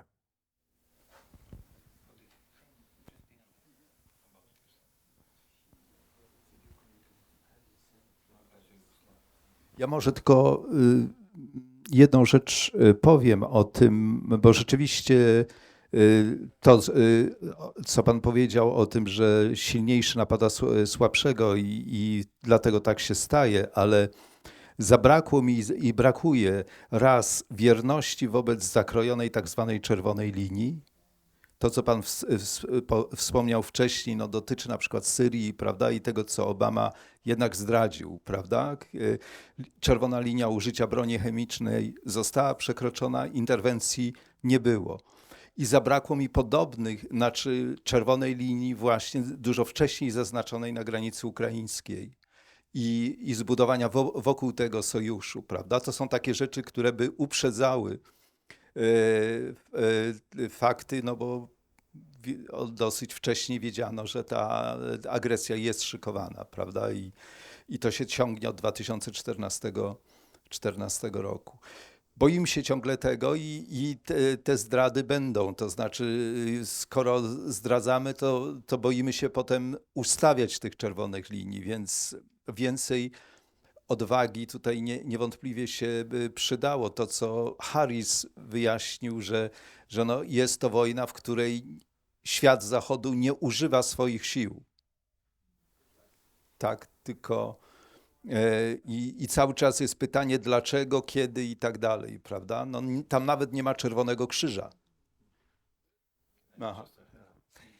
You know, in the 1995, when there was this Dayton conversation, I mean, they were in Dayton, Ohio, and they all had to come to the agreement, you know. And for us, it was the question, we knew it was unjust. We knew it was unjust, you know. But the question was whether the war continues or you get unjust peace. That was talking about the choices that you have to make in certain moment, and we got what is still called Republika Srpska, meaning, you know, that the part of Bosnia that was ethnically cleansed got a political entity that is now in the constitution, you know, and it's called Republika Srpska. And in 2014, during Maidan, you know, it seemed cynical, but I wasn't cynical, you know. I wrote, okay, this will be Republika Ruska. This will end up with Republika Ruska. In the, you know, in the settlement. So I don't know. I don't want to predict any political, or I wrote in a Facebook. Yeah. But it's, you know, it's watched by lots of people, you know. Yeah. So yeah. So the question is, you know, for those mothers, if you ask Ukrainian and Russian mothers, should the war continue, we know what they will say. We don't want these young people to die from either side. We don't want people 18 years old to cut their lives short because Putin wanted, you know, to make this aggression. We don't want that. So lots of people already died. If you ask me, and I know it's not politically correct, but if you ask me whether we should have a peace tomorrow, I would say we should have peace tomorrow. Not because I'm a pacifist, but because I cannot stand anymore the innocent people being killed. I cannot, you know. So let's move to the political conversation among those who are fighting, and stop innocent people being killed. The answer of the Ukrainians to what you said, Harris, would be the only way to stop this is peremocha, is victory. The politicians, Ukraine politicians. No, absolutely not. The politicians do what people want. Like our politician in Poland towards Ukrainians do what we Poles want. Because all this help, solidarity we offered them, it's not a political movement. It is all based on human initiatives and doing. And the same is there, because they know what peace in the brackets, you know, means. Yes, they were all betrayed by peace, generation by generation. That it is always growing as a danger which is hanging over your heads, and sooner will be stronger and stronger. Yeah, that's the existential lesson to that, which is very hard to understand from outside. Absolutely, I understand your point. Absolutely, many people living far away would see why you don't stop this. Yeah, and maybe you should compromise it someday, but this is, imagine an evil, not a political, you know, or totalitarian entity, you know, on the side, but evil. That's how you see from the heart of darkness the situation. You can't make compromise with evil, because the intention is, like in Srebrenica, you know, there was a piece of the zone piece. zone of peace, people put down the arms, weapons. Yes, being sure that peace make the solution for them. But because they put down the arms, you know, these cowards started to kill them. And that's what Ukrainian people understand. That's their lesson. After all, so this belief, because it was not about the pacifism also, but this belief that we calm down, we are, you are, with weapon against me, and I put down the weapon, and maybe you will do the same. But in fact, it is the contrary. Because you put down the weapon, they will take this chance to exterminate you. Yeah, that's the paradox from inside of that situation.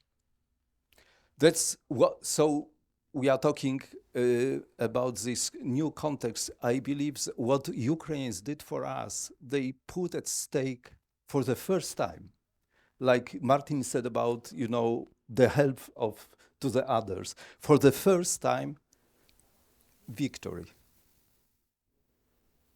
For the first time that, you are saying these things, I'm saying these things, believing in human beings and peace, we have right. Yes, you absolutely have right, Harris. But this right was always defeated. Like in your country, like in other countries, it is always defeated. So the case is not to have right, but to win. And this is something new, which we didn't know before. I mean people who depended on others, yeah? So we were not responsible for victories, yes, for taking these things. The first people in our part of the world who did it, they are Ukrainians. Mm. Mm.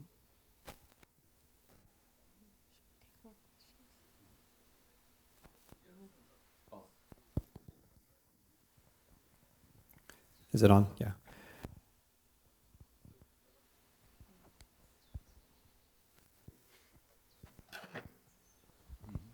Hello. Okay.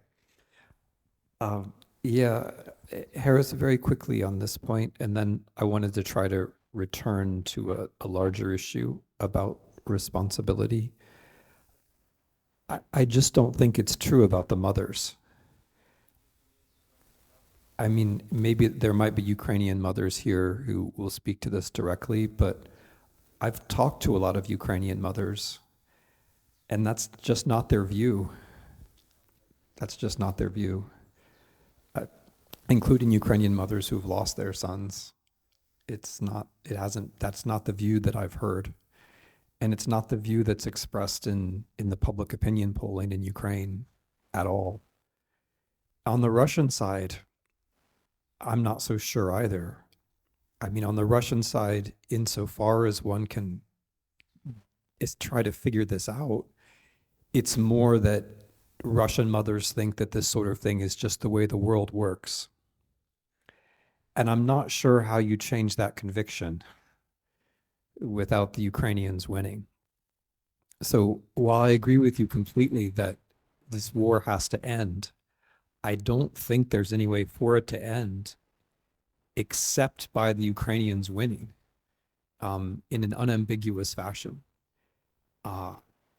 So that, I mean, it's not as, I just don't believe it's right to say that in either the Russian or the Ukrainian case, the politicians say one thing and the mothers say another thing.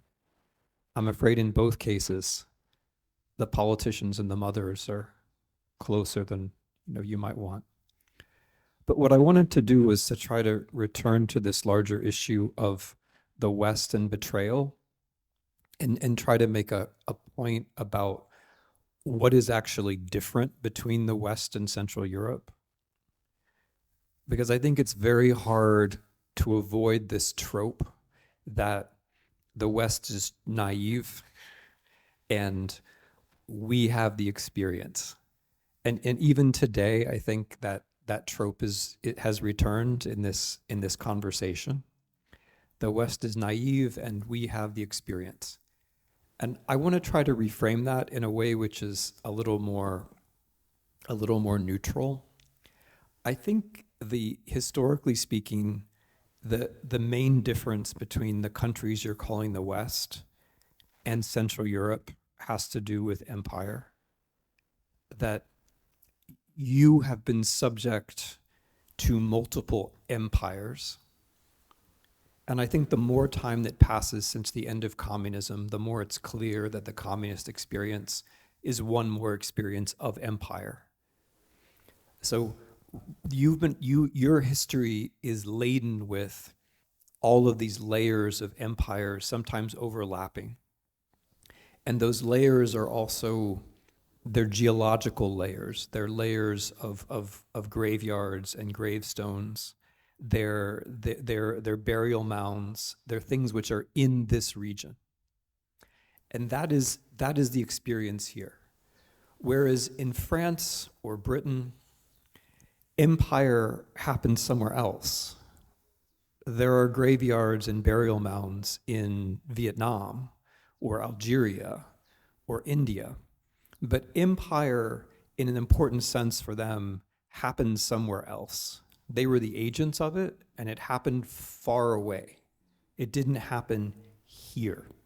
There aren't, when one walks around Krasnogruda or Sędzizna or Suwalszczyzna, there are visible signs of overlapping histories and atrocities which simply don't exist on the territory of Britain or France. I think that's so to speak, the structural difference. That, when we look back on these last 30 or 40 years of intellectual difference, or 50 or 60, the European Union is a project of forgetting about empire. But your own empire. It's a project of forgetting about your own empire. That's what it's all about. It's a project of forgetting about Algeria, forgetting about Indochina, forgetting about Namibia, forgetting about Ukraine, if you're German. A recent poll showed that only 1% of Germans believed that Ukraine had something to do with the Second World War. That's a very successful project of forgetting. So the European Union is about forgetting your own empire. And whereas here you can't forget, the memories keep coming up, which, Krzysztof makes your mission no less courageous, but let's say it makes it more obvious. It's clear, right? The old believers are here, the Lithuanians are here, the Jews are gone, but the synagogue is here. There are signs of all of these things. And those signs don't exist in France and Britain or Spain or Portugal in the same way. So I think that is, so to speak, an objective difference. And it's not that the West is naive and hasn't experienced these things. It's that they experienced them thousands of miles away. And they themselves tended to be the perpetrators rather than the victims. And the question of guilt and innocence was rather differently apportioned. So the European Union is among other things, it's a project of forgetfulness. And I think this difference in imperial experience is what comes out, that, whether it's Kundera with the Habsburgs, whatever it is, it's always a reference to empire and overlapping empire. Whereas for the West Europeans, empire is exactly what they've succeeded in forgetting. And they've succeeded. And this is where this is one of the reasons why Ukraine, I think, gives some hope. Because Ukraine is such an example of contemporary colonialism on the Russian side. And it brings back so many other memories of previous colonialism, including German, that I think it's a chance to restart the whole conversation about what Europe is like in a way which is oriented towards the future. But this bears on responsibility. And it bears on the way that, okay, try this one out. Central European intellectuals betrayed the West, okay? Because we in the West, in the European Union and the United States, we were working on some excellent narratives of irresponsibility, some really good ones. In the European Union, the narrative of irresponsibility was, We forget about the colonies. We forget about all the atrocities we committed for the previous 500 years around the world, and we focus on the technocratic achievements of the last 40 years in Europe. And we imagine that it's only the economy which matters. Great narrative, very attractive. You can still hear it all the time. And what did the Americans do in the 1980s and 1990s? The Americans said, we're going to forget about slavery. We're going to forget about our own history. There's a bright future ahead of us based on free market capitalism, to which there are no alternatives. And insofar as we have problems, we've already overcome those problems. And Obama actually is an example of this in one way, just as Reagan was an example of this in another way. If you look at the New York Times in the 1990s, there are hundreds and hundreds and hundreds of references to ethnic cleansing, a new word. People were paying some attention. But there are only a handful, I think 10 or 12 references to mass incarceration. During the 1980s and 1990s, America was locking up a worldwide, historically high percentage of its own people, but we weren't paying attention to it. So the point is that when 1989 hit, what you had was a rhetoric of responsibility. And what we were developing were these two rhetorics of irresponsibility. And I think if you look at what happened then, when we encountered you and you encountered us, was that you gave up. You said we were right. Right? And that, I would say, that would be your little tiny betrayal of us, because we needed you then, and you weren't there. And one can see this in the big figures and in the smaller figures, but there's a little tiny bit of Central Europe betraying the West going on here. And this, and the idea of responsibility is so, and I'll finish with this, but the idea of responsibility is so hugely important, because when we look at the people around who are wrecking the world, we struggle to define what their ideas actually are, but what they have in common is this total conviction about their own impunity, their own total irresponsibility, that it's entirely correct for Netanyahu to wreck Israel, for Orban to wreck Hungary, for Trump to wreck the United States, for Putin to wreck Russia. It's entirely to wreck the world. It's just to stay out of jail, just because I personally don't want to bear responsibility. So we're, I think, in this severe crisis without a vocabulary of responsibility, where the dominant sense of impunity is one of the main things that we're facing. And of course, the big part of the problem is that we ourselves manufactured these big narratives of irresponsibility already. We had already done that before 1989. But there's a little tiny sense in which we could have really used the rhetoric of responsibility, which was developed in Central Europe, but which unfortunately went away. So there's my slightly different take on what's a betrayal.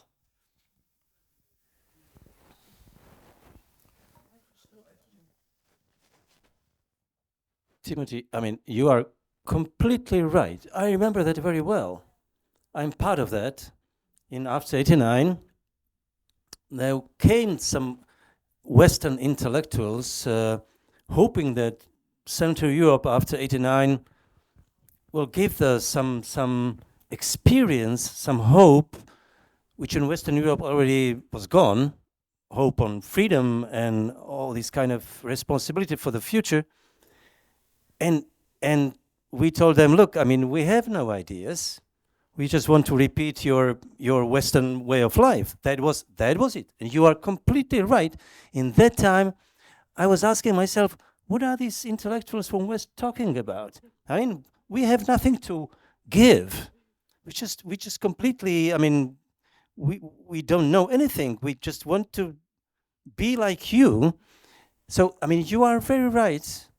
And when I remember that, but to be honest, I actually can't remember anybody who, maybe Václav Havel a little bit had an idea that thinking about the West, that, you should change too, but there was almost nobody else who could say that. So you're completely right. I agree with you.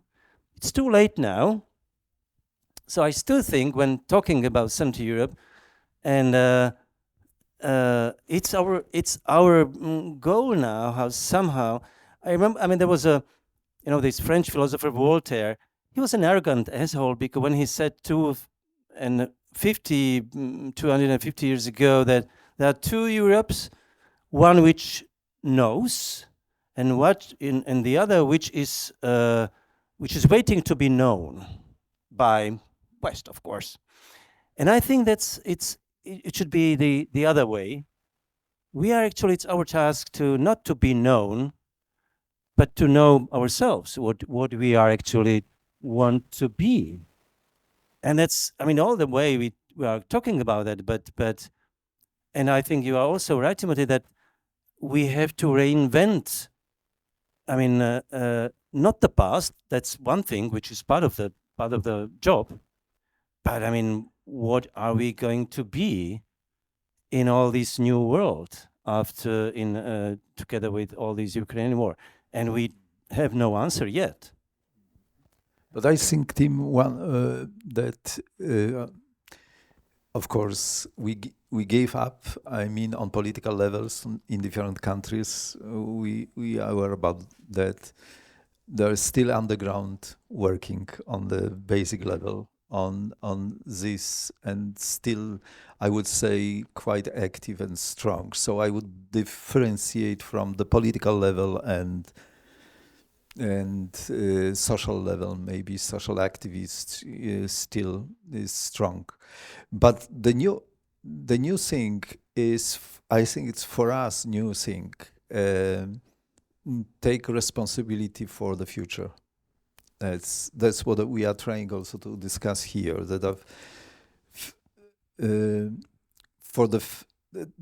there is a huge shift, which when we was talking to us at the beginning, here of our activities, he told that we are the first generation after 100 years that can take responsibility for the future, that we can catch this long dimension because why before it was all on short, no future. The totalitarian system took out from the people here the vision, the belonging and trust to the future. So there was no investment in that.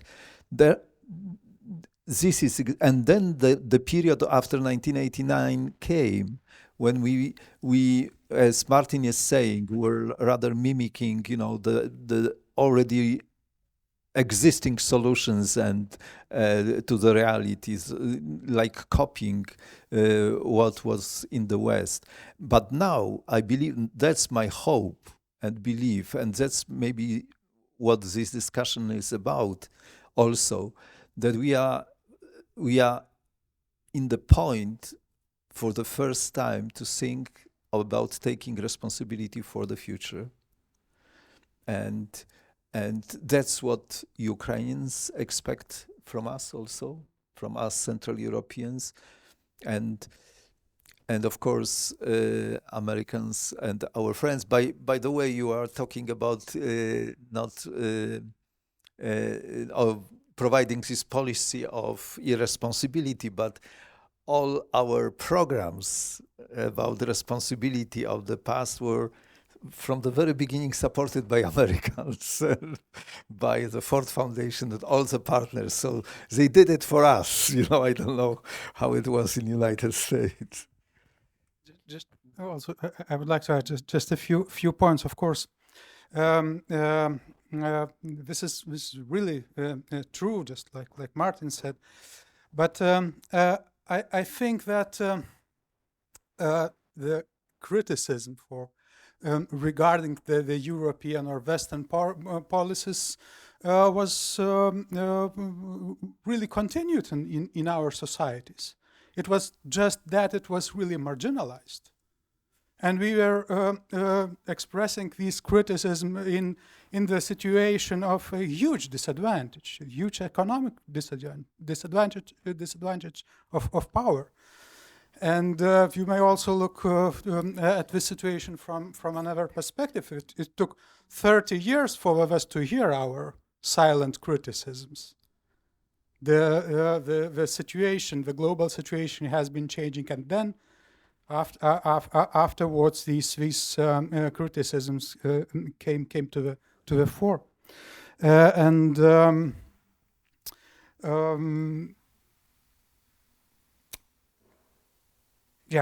maybe I'll remember another point later. We've been here for a long time. I think we have come up with the general solution that the antidote to betrayal is responsibility. But the specifics of that remain to be worked out. I want to thank everybody, and it's been so good to see my friends and colleagues here and to meet new ones, and maybe I'll let Krzysztof thank everyone. Oh, yes. What I can add to that is that we will have soon, it's very intense here, but I think in 2 days, August 14, we'll have a debate, discussion about Czesław Miłosz, and because we will celebrate his date of passing away, August 14. So usually it's the time for us for reading his poetry and discussing some issues which makes him being actual today. There is a new book published, Professor Joanna Zach with us from Jagiellonian University about Miłosz and the 21st century. And that will be the topic for our discussion in 2 days. So you are welcome to come. And next 2 days, we'll have the Belarus in the center of the discussion. August 17th, yeah. So see you soon. Yes.